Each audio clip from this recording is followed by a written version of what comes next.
असद और आशिर के बीच में जो नफरतें हैं ना इसे बहुत ज़्यादा बढ़ना शुरू हो चुकी हैं, क्योंकि ऐसा जो है ना इसने डिसाइड कर लिया कि चाहे जो कुछ भी हो जाए मैं इस ख़ानदान को हमेशा के लिए तोड़ कर रख दूंगी। इस ख़ानदान में मैं सिर्फ और सिर्फ नफरतें ही पैदा करूंगी, इसके अलावा मेरे पास कोई और ऑप्शन है ही नहीं। अब ऐसा ने ये सोचा हुआ है कि चाहे जो कुछ भी हो जाए ईशल को इस घर से निकालना है जब तक मेरा बच्चा पैदा नहीं होता। और ये असद के सामने ऐसे ऐसे ड्रामे करती है कि असद जो है इसकी बातों के ऊपर यकीन करता है।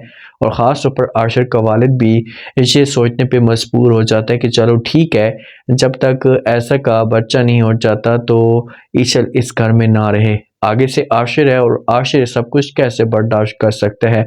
जो ईशल की माँ होती है ना इसको तो रातों को नींद तक नहीं आती, ये बहुत ज़्यादा टेंशन में होती है और ये अपने हस्बैंड के पास जाती है, अपने हस्बैंड के साथ जाकर बात करती है, ऐसे कहती है कि बस बहुत हो गया, मुझसे सब कुछ बर्दाश्त नहीं हो रहा, मैं जाऊंगी सुबह सवेरे और अपनी बेटी को लेकर आ जाऊंगी और उसके बाद जो होगा वो देखा जाएगा।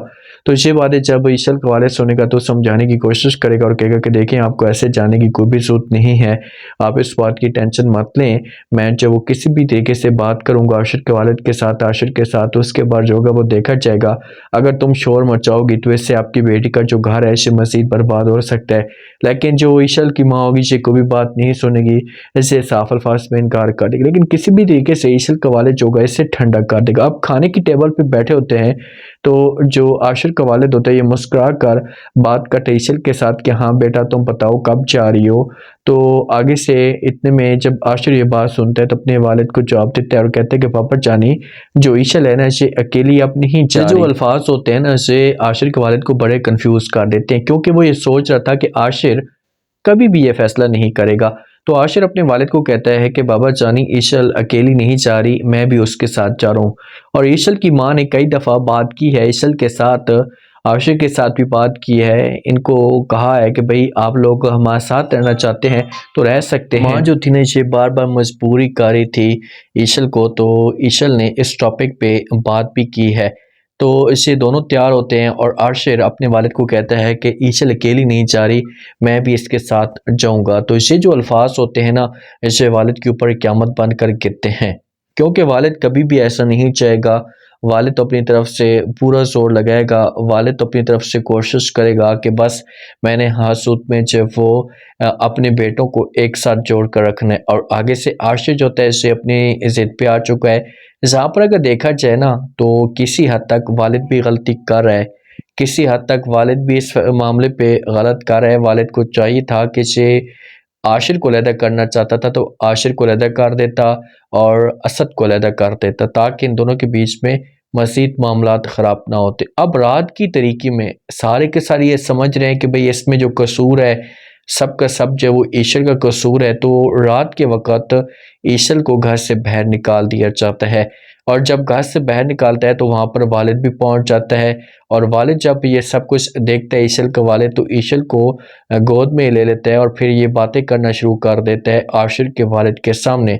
आशिर के वालिद को कहता है कि मुझे एक बात बताओ कि आप जो मेरी बेटी के साथ इतना बड़ा जुल्म कर रहे हैं, अगर आपकी बेटी जहाँ पर होती और उसके साथ कोई ऐसे जुल्म करता, उसे कोई ऐसे तकलीफ़ देता, तो तुम खुद बताओ कि आपके ऊपर क्या गुजरती।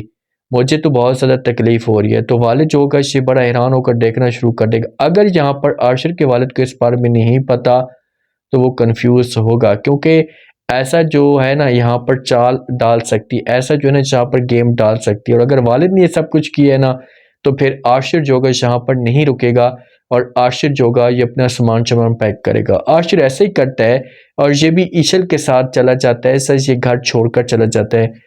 जब असद को इस बात का पता चलता है, असद अपने घर में मौजूद होता है, तो ऐसा जो होती है ये असद को सब कुछ बता देती है। जिस वक्त ऐसा बताती हैं तो आगे से असद कहता है कि मैं अभी जाऊंगा और जाकर आशिर को लेकर आऊंगा। उसकी इतनी हिम्मत कि वो ऐसा कदम उठाए, पापा चानी को इतना ज़्यादा परेशान कर रहे हैं।